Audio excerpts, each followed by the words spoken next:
रुको, कौन हो तुम?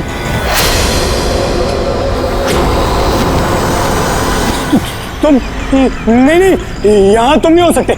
नहीं। ए रुक, अरे यहाँ आने की परमिशन नहीं है किसी को। वॉचमैन पकड़ो इसे। वो देखो भाग रहा है, पकड़ो उसे।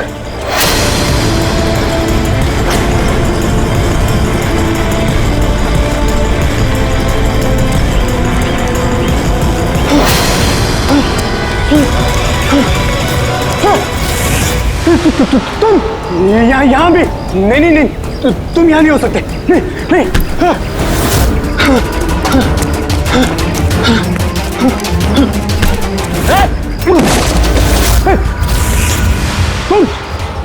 तुम मेरे पीछे क्यों पड़े?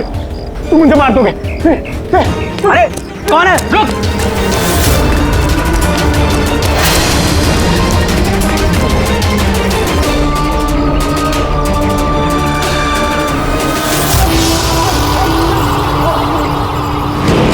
परेश, तुम कहाँ हो?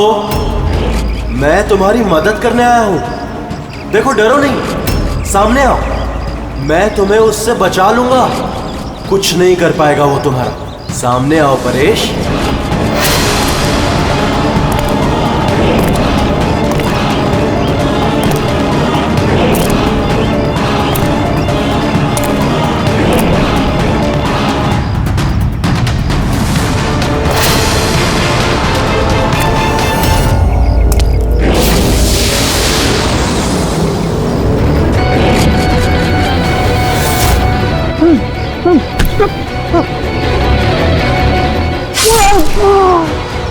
ए, कौन है वहां पे? हाँ?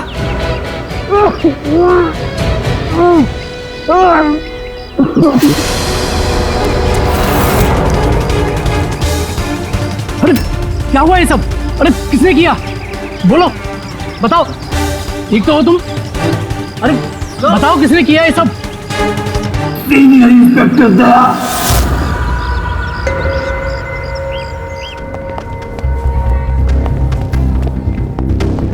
हाँ डॉक्टर साहब, पेशेंट खतरे के बाहर है, लेकिन अभी भी बेहोश है।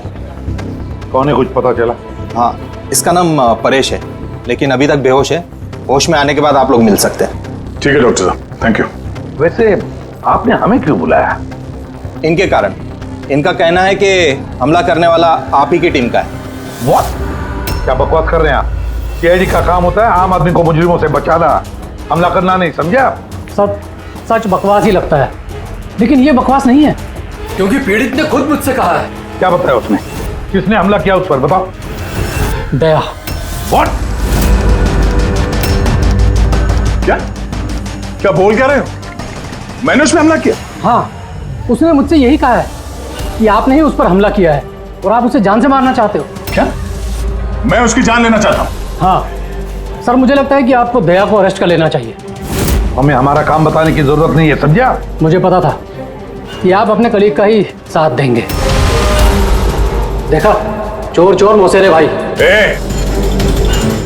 ज्यादा जज मत बन, समझा? और तुम्हारी सर्टिफिकेट की जरूरत नहीं है हमें। परेश को कैसे जानते हो तुम? मैं उसे नहीं जानता सर। तो फिर? सर, ये हमारी कंस्ट्रक्शन साइट पर हमें मिला था। हमें देखकर ऐसे बिहेव कर रहा था कि जैसे इसने कोई भूत देख लिया हो, और फिर एकदम से अंदर भाग गया। और थोड़ी देर बाद इसकी चीख हमें सुनाई दी। जब हम वहां पहुंचे तो वो बुरी तरह जख्मी हालत में पड़ा था, और उसने उसी हालत में हमें बताया कि उस पर हमला दया ने किया है। मैं एक समय पे दो जगह पे नहीं हो सकता। मैं सुबह से ब्यूरो में था। तसल्ली के लिए तुम वो सीसीटीवी फुटेज देख सकते हो, समझे? लेकिन फिर उसने आपका नाम क्यों लिया? एक काम कीजिए, अब जाइए यहाँ से, जाइए। बहुत बोल दिया। Thank you very much doctor साहब। समझ में नहीं आ रहा था, जब तुम ब्यूरो में ही थे तो फिर परेश ने ऐसे क्यों कहा कि दया ने उस पर हमला किया?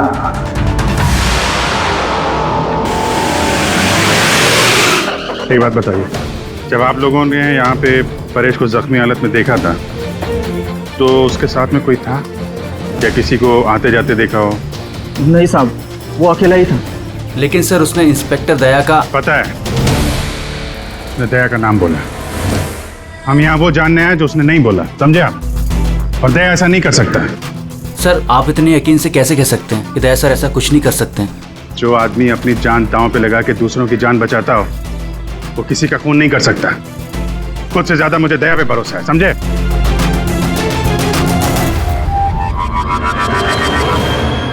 आसपास चेक करते हैं, शायद कोई सबूत मिल जाए।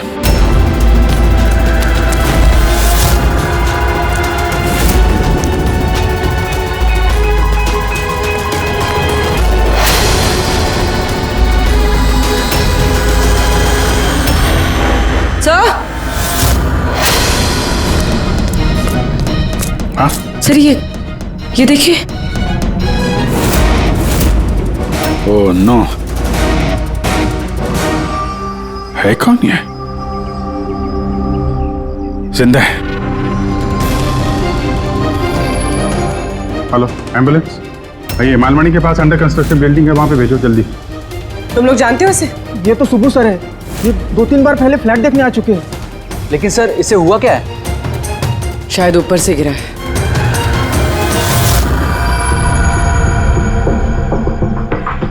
ऊपर से गिरा है या फिर गिराया गया है?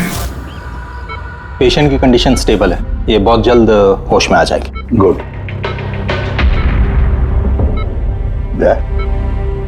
क्या हो गया, इसे तुम ऐसे क्यों देख रहे हो? जानते हो इसे? साहब, अभिजीत तुम यहाँ क्या कर रहे हो? जिस अंडर कंस्ट्रक्शन बिल्डिंग में इस परेश पे हमला हुआ है वहां पे हमें एक और आदमी जख्मी हालत में मिला। और एक आदमी? कौन है वो? तो वॉचमैन बता रहा था उसका नाम सुबू है, वहां पे 2-3 बार आया था मकान देखने के लिए। उसके हाथ में से हमें ये कपड़े का टुकड़ा मिला है। अच्छा, छोड़ दो मुझे मत मारो, छोड़ दो मुझे, मत मारो मुझे, छोड़ दो मुझे। परेश, मैं इसे भी प्रद्युमन CID से, घबराओ मत, तुम्हें कोई कुछ नहीं करेगा, हम तुम्हारे साथ हैं। दया, दया छोड़ दो मुझे, दया छोड़ दो मुझे, मुझे मत मारो दया। पर दया तुम्हारे सामने खड़ा है, मैं इसे भी प्रद्युमन हूँ। दया, दया छोड़ दो मुझे, छोड़ दो मुझे। परेश, दया, दया तुम जाओ, दया तुम क्या चाहते हो मुझसे? दया छोड़ दो मुझे। परेश क्या बात कर रहे हो? दया, दया छोड़ दो मुझे, मुझे मत मारो दया। परेश मैं दया नहीं, मैं अभिजीत हूँ। दया, दया जाओ यहाँ से, जाओ, जाओ। अरे दया इधर है।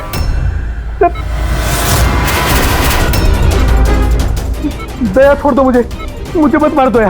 परेश इधर देखो, हम पहले मिल चुके हैं, तुम जानते हो मुझे। दया छोड़ दो मुझे, मुझे मत मारो। सब दया हो, तुम सब दया हो, मुझे मत मारो। डॉक्टर, दया छोड़ दो मुझे। डॉक्टर, दया छोड़ दो मुझे।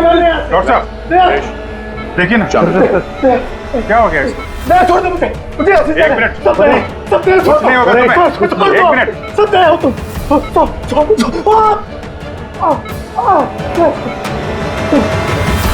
सब दया हो, तुम सब दया हो।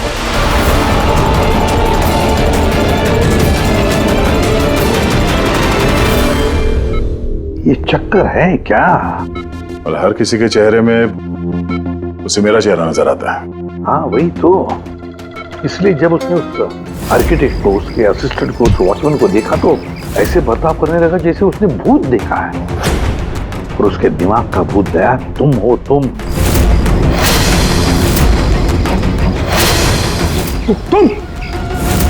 और इसीलिए उसे लगता है कि तुमने उस पर हमला किया है, क्योंकि हमलावर में भी वो तुम्हें ही देख रहा होगा। तो मेरी समझ में ये बात नहीं आ रही सर कि मेरा ही चेहरा क्यों? दया, तुम कह रहे थे ना इसे तुम पहले से जानते हो, कैसे? सर लगभग 15 साल पहले मैंने इसे गिरफ्तार किया था सर। हाँ, और 2 साल पहले ये जेल से छूट गया, और पिछले 2 साल में अलग अलग केस में मैंने इसे 2 बार अरेस्ट किया सर। अभिजीत, ये परेश पुराना मेहमान है दया का। पर परेश पे हमला किया किसने और क्यों?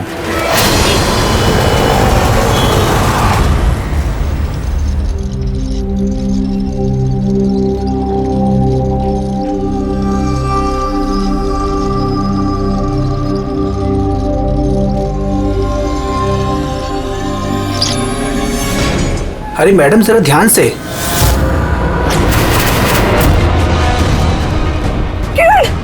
कौन किरण? मैं कोई किरण नहीं हूँ। अरे क्या कर रही मैडम, क्या कर रही हैं आप? आपको कुछ गलतफहमी हो रही है मैम। अरे मैडम, आप ठीक तो हो ना? किरण? कौन किरण?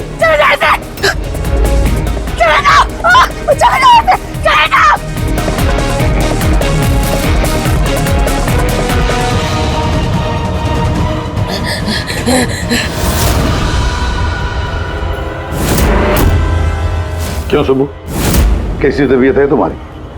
सर पैर की हड्डी टूट गई है और बाकी इधर उधर थोड़ी सी चोटें लगी हैं। मुझे एक बात बताओ, क्या हुआ था उस दिन? हाँ? वो आदमी सीढ़ियों से भाग रहा था जब मैं उससे टकराया, और जब मैंने उसके हाथ में चाकू देखा तो मैंने शोर मचाया और उसे पकड़ने की कोशिश की, लेकिन तब उसने मुझे धक्का दे दिया और मैं नीचे गिर गया। उसके बाद सर कुछ याद नहीं। सुबह, तुम्हारे हाथ में से हमें वो जो एक कपड़े का टुकड़ा मिला था लाल कलर की चौकड़ी का, क्या वो उस आदमी की शर्ट का टुकड़ा था? जी सर, शर्ट पहना था उसने वो, और हाथापाई के दौरान शायद वो मेरे हाथ में आ गया था। अच्छा ये बताइए, उस आदमी का चेहरा देखा था? सब कुछ इतनी जल्दी में हुआ कि कुछ याद नहीं।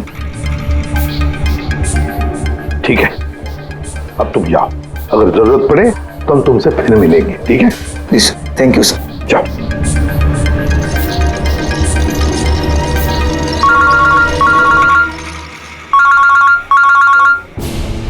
आदया, क्या? कहां पर? अच्छा ठीक है, मैं अभिजीत और पूर्वी को भेजता हूं उधर। हाँ हाँ, अभी अभी। यस। क्या हुआ सर? मैं बता रहा था कि किसी सुपरमार्केट में एक औरत आसपास के सभी लोगों पर हमला कर रही थी और हर एक को किरण किरण किरण नाम से पुकार रही थी। देखिए मैडम, हम लोग सीआईडी से हैं, आपकी मदद करने के लिए आए हैं, ठीक है? ये चाकू हमें दीजिए। तुम्हें किरण हो? देखिए मैडम, मैं किरण नहीं हूँ, मैं इंस्पेक्टर अभिजीत हूँ। मैं तुम्हें भी जान से मार दूंगी। मैं नहीं छोड़ूंगी। आप प्लीज नहीं छोड़ूंगी। चाकू रखिए। तुम भी किरण हो, मैं बोल। क्या हुआ? सॉरी। Oh no. अरे क्या हो गया?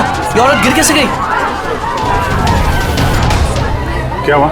हटिए, आजा। एक्सक्यूज मी, हटिए, पीछे हटिए। एक मिनट पीछे आइए। हुआ क्या है इसको?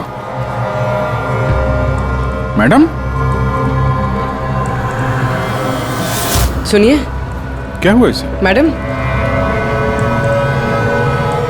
सर ये तो मर चुकी है। क्या? इसके शरीर में टेट्राकोटॉक्सिन या ब्यूरारे नाम का जहर इंजेक्ट किया गया था, जिसकी एक बूंद भी जानलेवा हो सकती है। मगर ये जहर तो हमारे देश में आसानी से नहीं मिलता ना? सिर्फ उसे ही मिलता है जो बड़ा रिसर्च कर रहा हो। तो भगदड़ में किसी ने वो पॉइजन इसे इंजेक्ट कर दिया। मगर एक काम करो, इस हादसे के वक्त का जो सीसीटीवी फुटेज है ना, वो अच्छी तरह से चेक करो। खूनी की तस्वीर उसी में मिलेगी। सर। और सर, इस परेश का क्या? इसे हर जगह मैं ही क्यों दिखता हूँ? सालू के साहब, मुझे तो ये केमिकल की बहुत बड़ी गड़बड़ लग रही है। ठीक है फ्रेडी, बस ये वाकई किसी खास केमिकल की वजह से, क्योंकि मुझे इसके और परेश के दिमाग में एक अलग किस्म का केमिकल मिला है। तुम्हारे कहने का मतलब है कि इसी केमिकल की वजह से इन दोनों का बर्ताव एक जैसा है और एक ही चेहरा इन दोनों को दिखता है। हाँ बस, और मैं इस केमिकल को और डिटेल में समझने की कोशिश कर रहा हूँ। मतलब जब तक इस परेश के दिमाग पर इस केमिकल का असर रहेगा, हमें कोई जवाब नहीं मिलेंगे। और अभिजीत, ये कपड़े का टुकड़ा जो आपने हमें दिया था, इसमें से भी हमें कुछ मिला है। कमाल है तारिका जी, आज तो फोरेंसिक में एक के बाद एक सबूतों का खजाना हाथ लग गया है। क्या मिला क्या आपको? ये कॉटन का कपड़ा है और इसके रेशों में आटे के कुछ ट्रेसेस मिले। आटा? सिर्फ आटा? सिर्फ आटा। हाँ वाकई खजाना तो हाथ लगा है। आटा। सर ये फोटोग्राफ है सर। ये जितने भी लोग हैं इनमें से किसी ने उन्हें पॉइजन का इंजेक्शन दिया सर। अब और एक काम करो, ये जितने सारे लोग हैं ना, इन सब की मूवमेंट ट्रैक करो। शॉपिंग मॉल में खून होने से पहले ये लोग कहाँ थे, कहाँ से आए, क्या क्या कर रहे थे, और खून होने के बाद में देखो ये लोग कहाँ कहाँ गए। ओके?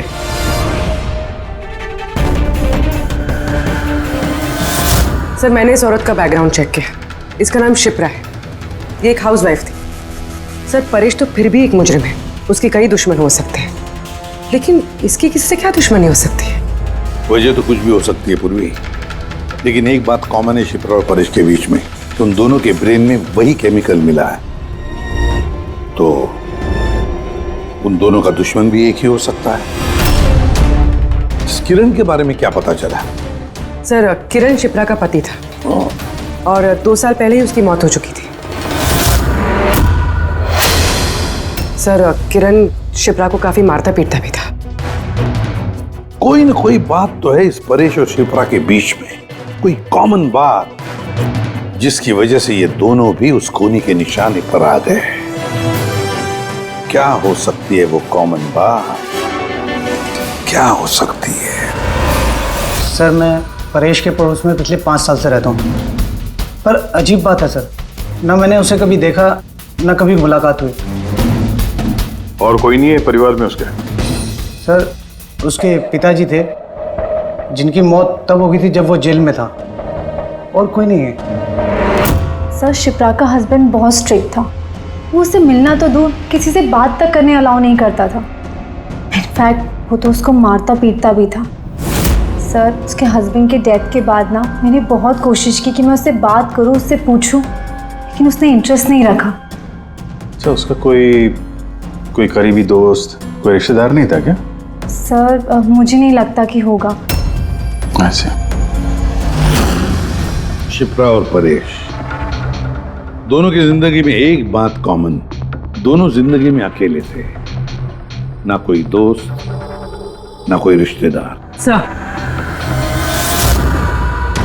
सर, दोनों में एक चीज कॉमन है। क्या?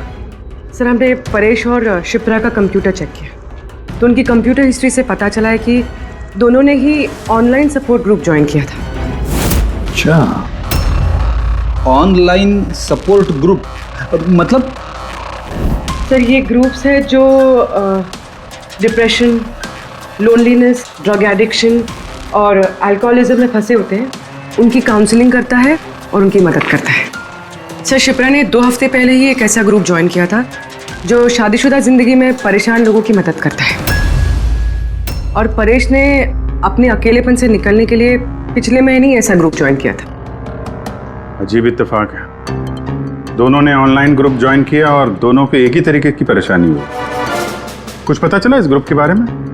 सर, हमारा साइबर एक्सपर्ट राज इस ग्रुप को ट्रेस करने की कोशिश कर रहा है, जल्दी कुछ पता चल जाएगा। सर, सर, शिप्रा का खून इसी आदमी ने किया। जिस वक्त उसका खून हुआ था, उस वक्त जितने भी लोग मौजूद थे, ये सबसे ज्यादा अजीब है सर। सर, जिस वक्त अभिजीत सर और पूर्वी सुपरमार्केट पहुंचे थे, ठीक उसी वक्त ये आदमी वहां पहुंचा था सर, और भीड़ में घुस गया था, और जब शिप्रा की मौत हुई तो फटाफट वहां से भाग गया। रेडी, काम करो, हमारा डेटाबेस चेक करो, शायद इसके बारे में कुछ पता चले, कोई लीड मिल जाए।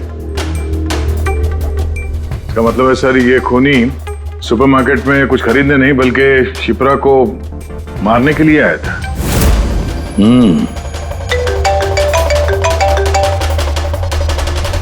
हाँ राज, ओके, ठीक है, तो तुम मुझे एड्रेस SMS कर दो। Thank you.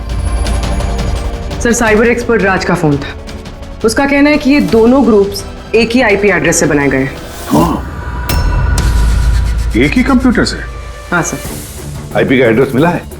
हाँ सर, अंधेरी में एक प्रिंटिंग शॉप है, ये दोनों ग्रुप्स वहीं से बनाए गए हैं। बस, तो फिर अभिजीत, तुम और पूर्वी जाओ वहां पर और देखो कौन है इस सबके पीछे और उसका क्या कनेक्शन है। क्या सोच रहे होते हैं? सर, नहीं, पंकज ने भी बताया कि वो खूनी शिप्रा को मारने के इरादे से ही आया था। तो फिर सर, उसे पता कैसे चला कि शिप्रा वहाँ सुपरमार्केट में है और वो लोगों पे हमला कर रही है? वो शिप्रा को फॉलो कर रहा होगा सर।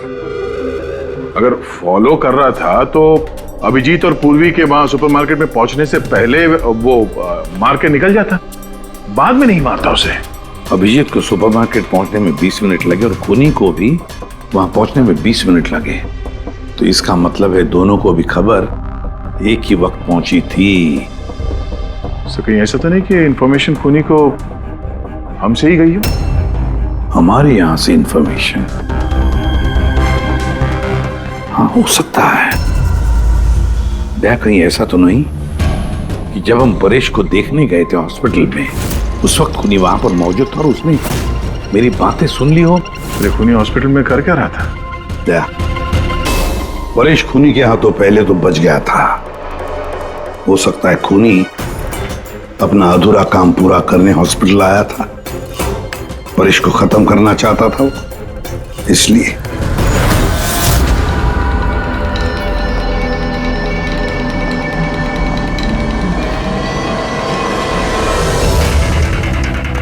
डॉक्टर साहब, क्या आपने इस आदमी को देखा?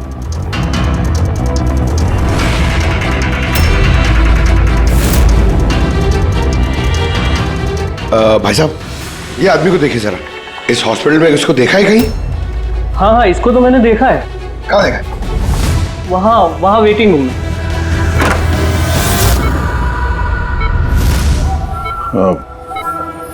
यहाँ कोई आया था क्या? नहीं सर, यहाँ कोई नहीं आया। ठीक। हाँ दया। सर परेश तो ठीक है, पर वो खूनी अभी तक दिखा नहीं।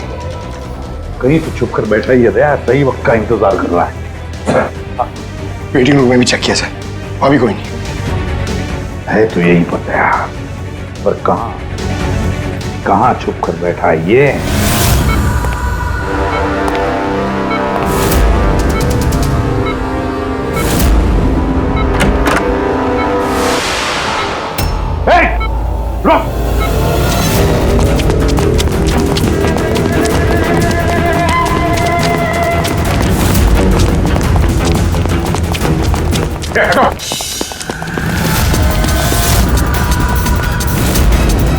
कहाँ भागोगे? रुक!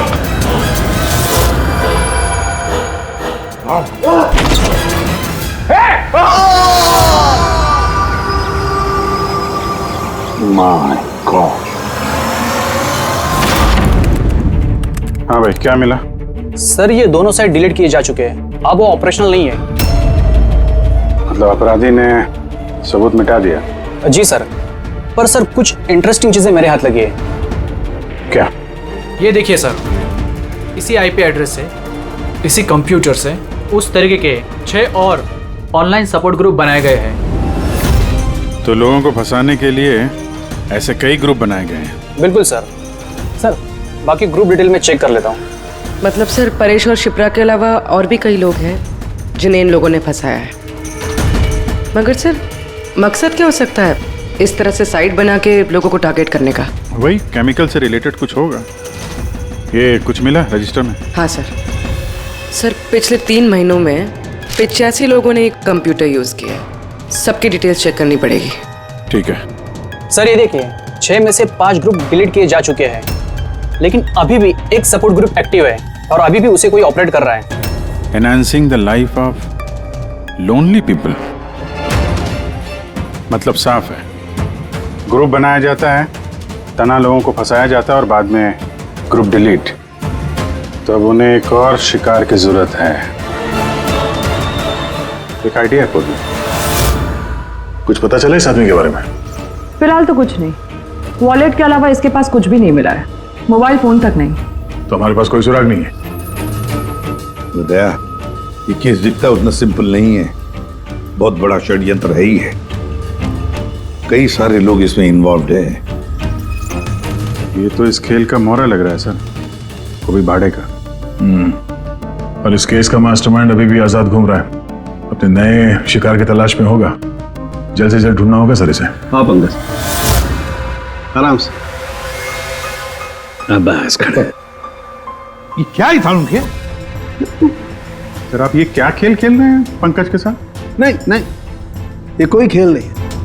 बस मैंने बताया था ना, ये केस बहुत ही पेचीदा है, बड़ा कॉम्प्लेक्स है। याद है ना मैंने बताया था उस परेश के और उस शिप्रा के दिमाग में मुझे एक अलग तरीके का केमिकल मिला था। हाँ, मैंने उस केमिकल को रिप्लिकेट किया और इस पंकज के शरीर में इंजेक्ट कर दिया। व्हाट? तू पागल हो गया शाहरुख है? अगर इसे कुछ हो गया तो? अरे कुछ नहीं होगा यार, बिलीव मी, मैं पागल हूं क्या?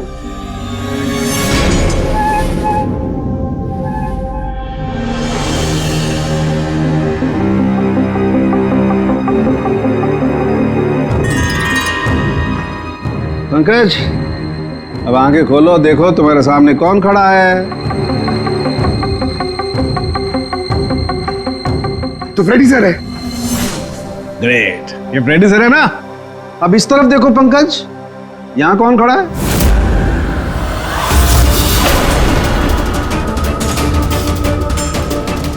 ये कैसे हो सकता है? ये इधर फ्रेडी सर, यहां फ्रेडी सर। मतलब शाहरुख है, ये परेश और शिप्रा के साथ यही हो रहा था। बंद कर। बस बस, पट्टी लगा लो, पट्टी लगा लो, बस। ये देखा बस, इसे फ्रेगोली सिंड्रोम कहते हैं। इस सिंड्रोम में इंसान को एक ही चेहरा हर चेहरे में दिखाई देता है। उस इंसान का चेहरा जिसे या तो वो सबसे ज्यादा नफरत करता है या जिससे सबसे ज्यादा डरता है। पंकज, मुझसे इतनी नफरत करता है तू? अरे सर, आपसे नफरत थोड़ी करता हूं सर, आपसे तो मैं डरता हूं। पंकज को मैंने इस केमिकल का बहुत थोड़ा सा डोज दिया, इसीलिए इस पर वैसा असर नहीं हुआ जैसा शिप्रा पर और परेश पर हुआ था। परेश और शिप्रा को तो इतना हैवी डोज दिया गया था कि उनके दिमाग पर गहरा असर हुआ और साइकोसिस लेवल पर पहुंच गए। इसलिए दोनों ऐसा रिएक्ट कर रहे थे जैसे सामने भूत दिख गया हो। तो इसका मतलब जैसे जैसे परेश के दिमाग से ये केमिकल का असर कम होगा, नॉर्मल हो जाएगा और हमें अपराधी तक पहुंचने का जरिया मिल जाएगा। हो सकता है, लेकिन दावा नहीं कर सकते। और हाँ, हम ये भी नहीं कह सकते कि इस केमिकल का असर कितने दिनों में खत्म होगा।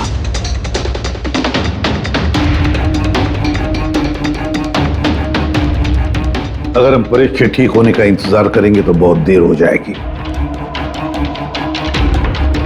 हमें कोई और तरीका ढूंढना होगा, कोई और तरीका। हाँ पूर्वी। सर, मैंने वो ऑनलाइन ग्रुप पे रजिस्टर कर लिया और डिटेल्स भी एकदम परेश और शिप्रा की तरह थी। नो फ्रेंड्स, नो फैमिली, एकदम अकेले। उन लोगों को ऐसे लोगों की तलाश है।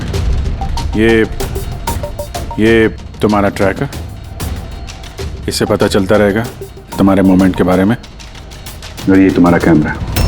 हमारे पास सिर्फ ये वॉलेट है सर, उस आदमी की पहचान और असलियत जानने के लिए, और एक कुछ चीजें मिली है साथ में।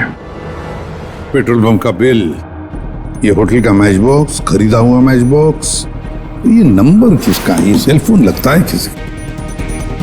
सर, हम इस पेट्रोल पंप पे गए थे, वहां से पता चला सर ये आदमी महीने में 2-3 बार वहां पे आता है। और सीसीटीवी फुटेज में हमने देखा कि वो अपने बाइक पे हर बार अलग अलग नंबर प्लेट लगा के आता है।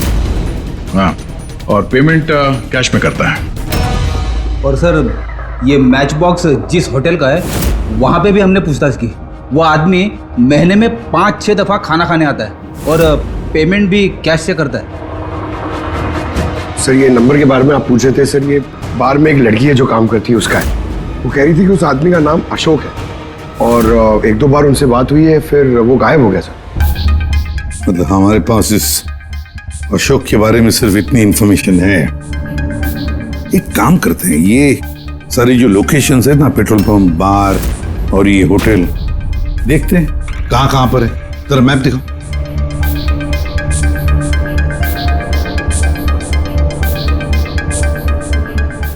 ये वो जगह है जहाँ पे वो पेट्रोल पंप है। सर, यहाँ पे बाहर है सर। और सर, ये होटल है। बार, ये होटल, पेट्रोल पंप।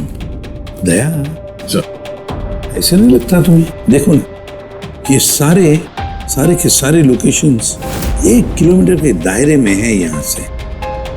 हो सकता है सर उसका घर या ऑफिस इस जगह के आसपास ही कहीं। Are you ready? I'm ready. चल चल। हाँ। सर मैं रेडी। अरे वाह, बहुत अच्छा गेटअप है। इसके घर का क्या किया? सर पूर्वी के लिए भाड़े पे 1 हफ्ते के लिए घर लिया। आई मीन अल्पा के लिए। अल्पा, ठीक है, गुड। लेकिन पूर्वी चौकन्ना रहना, उनका पहला कदम क्या होगा हमें पता नहीं है। यस। Good luck.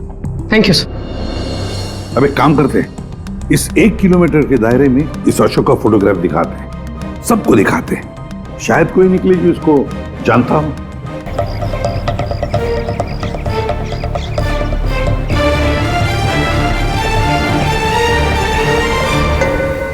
पूर्वी। हाँ सर। चौकन्ना रहना। सर यहाँ पे तो सब ठीक है।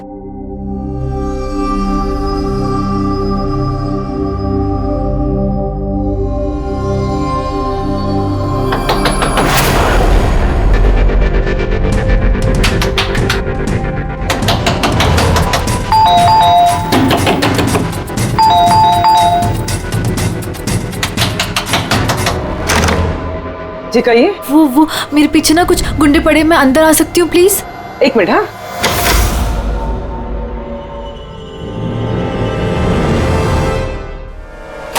हाँ हाँ जल्दी आओ। क्या क्या क्या हुआ क्या तुम्हें? अरे ये तो आदिति है, शिप्रा की पड़ोसन। वो एक्चुअली मेरे पीछे कुछ गुंडे पड़ गए थे, मुझे समझ नहीं आ रहा था, इसलिए मैं आपके घर आ गई। कोई बात नहीं। Thank you miss. अल्पा। और तुम? अदिति। बैठो। अब प्लीज मुझे 1 गिलास पानी देंगे प्लीज? अभी लाती हूँ।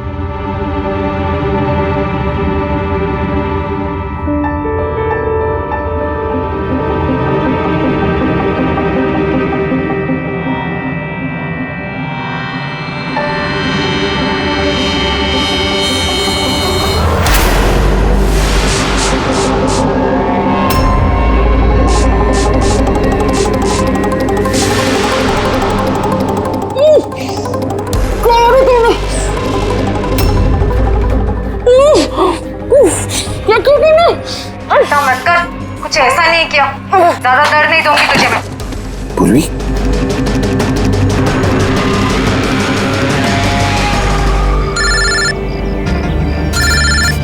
हाँ सर। क्या शिप्रा की पड़ोसन अदिति? सर मैं फौरन वहां पहुंचता हूं। नहीं सर, अब अशोक का भी पता नहीं चला। ये सर। सब कुछ प्लान के मुताबिक तो चल रहा है। अब देखते हैं आदिति पूर्वी को कहां लेकर जा रही है। अरे ये क्या, ट्रैकर एक ही जगह पे मूवी नहीं हो रहा?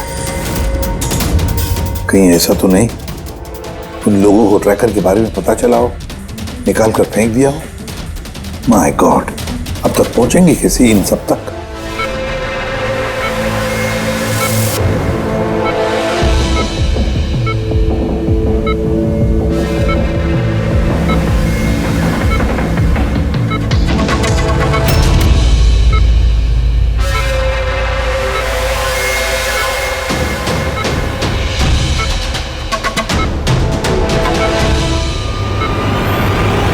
चलो, तुम्हारे दवा का वक्त हो गया है, अब अच्छे बच्चे की तरह दवा लो।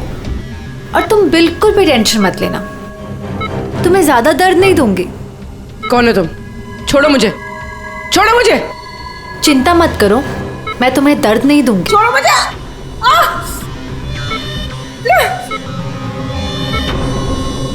मैंने तुम्हें मना किया था ना कि कुछ दिनों के लिए हम किसी नए लोगों को नहीं लाएंगे, क्योंकि सीआईडी वाले हमें पागलों की तरह ढूंढ रहे हैं।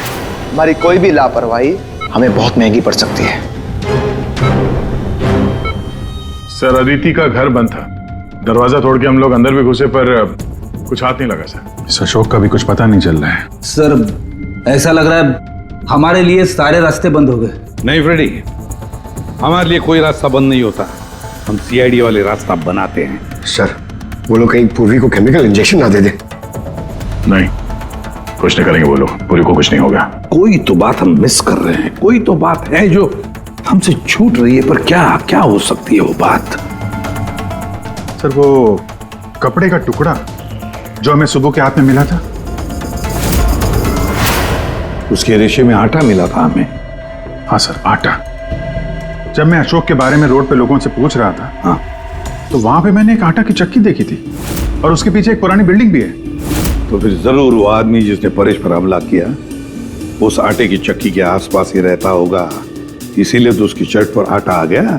सर ये भी तो हो सकता है कि परेश पे हमला करने वाला अशोक ही हो। सर वो कपड़े का टुकड़ा भी अशोक का ही हो सकता है।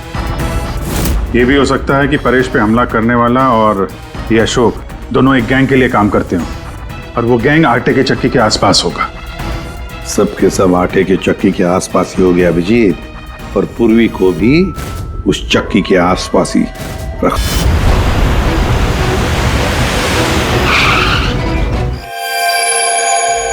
कोई अपने जगह से नहीं लेगा, कोई भी नहीं। पूर्वी कहाँ है? अदिति, पूर्वी कहाँ है?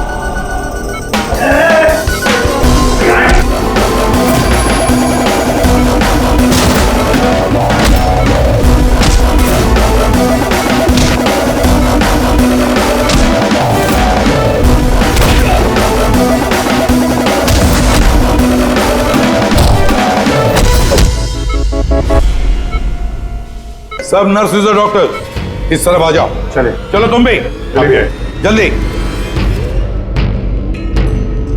डॉक्टर अदिति, पूर्वी कहाँ है? पूर्वी कहाँ है?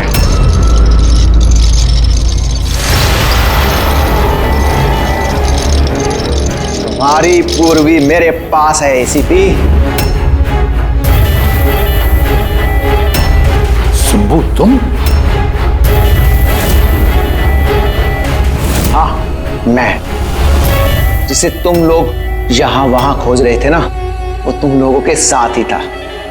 मुझे देखकर अफसोस तो हो ही रहा होगा ना।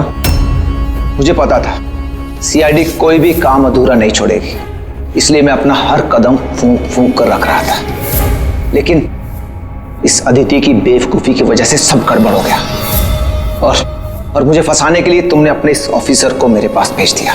लेकिन अब ये मेरे जाल में फंस चुकी है और मुझे यही यहां से बाहर निकालेगी।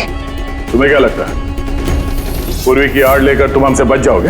नहीं, लगता नहीं है, ऐसा ही होगा। अगर तुम अपने इस बहादुर ऑफिसर को जिंदा देखना चाहते हो तो मुझे यहां से जाने दो, नहीं तो मैं ये केमिकल इसके अंदर इंजेक्ट कर दूंगा और उसके बाद क्या होगा तुम लोग सब जानते हो। पर ये सब तुम क्यों कर रहे हो? हाँ?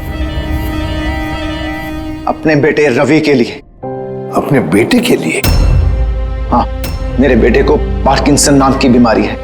मैं अपने केमिकल से उस बीमारी का इलाज ढूंढ रहा हूं और मैं जिस फार्मा में काम करता हूं वो मुझे इंसानों पर उसे ट्राई करने नहीं देते। इसीलिए तुमने अपने तरीके से लोगों को फंसा के उन पे ये एक्सपेरिमेंट करना शुरू कर दिया। अगर मैं ऐसे नहीं करूंगा तो मैं सही इलाज तक नहीं पहुंच पाऊंगा।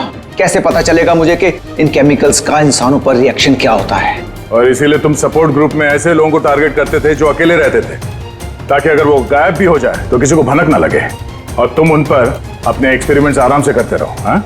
अकेलेपन से जूझ रहे परेश को मैंने अपने सपोर्ट ग्रुप के जरिए फंसाया और उस पर एक्सपेरिमेंट शुरू किया। लेकिन इन सबकी गलती की वजह से वो यहां से भाग निकला और तुम लोगों के हाथ लग गया।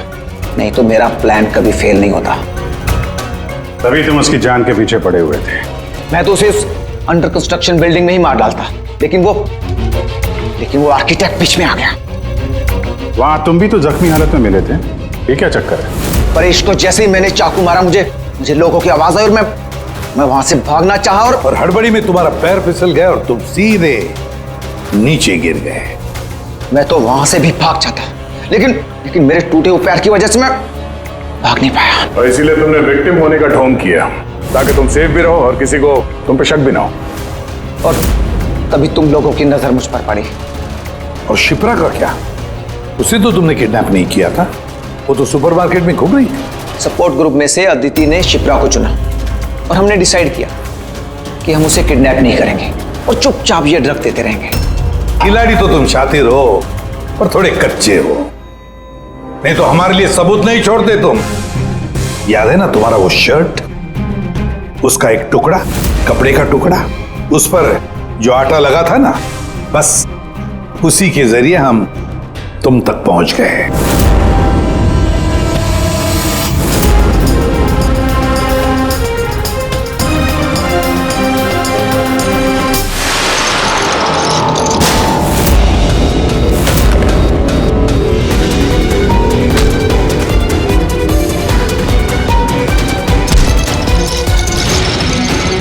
पूर्वी,